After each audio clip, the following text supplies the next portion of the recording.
on this OXO food scale.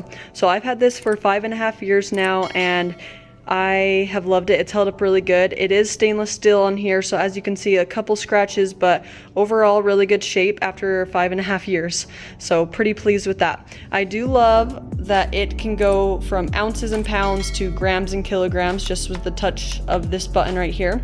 Now it's in the kilograms. It goes up to 12 pounds, and it does have this feature where if you have a big bowl on there and you can't see under here, you can pull this out and does the same functions.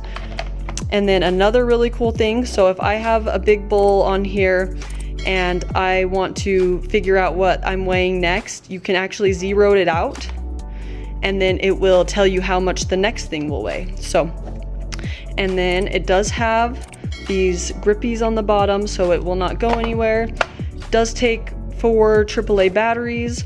Overall, this is a quality piece. Use it in the kitchen all the time for baking, measuring out my chicken, for food prep, all that kinds of stuff. So if you're in need of a nice food scale that is very affordable, I would definitely recommend this one.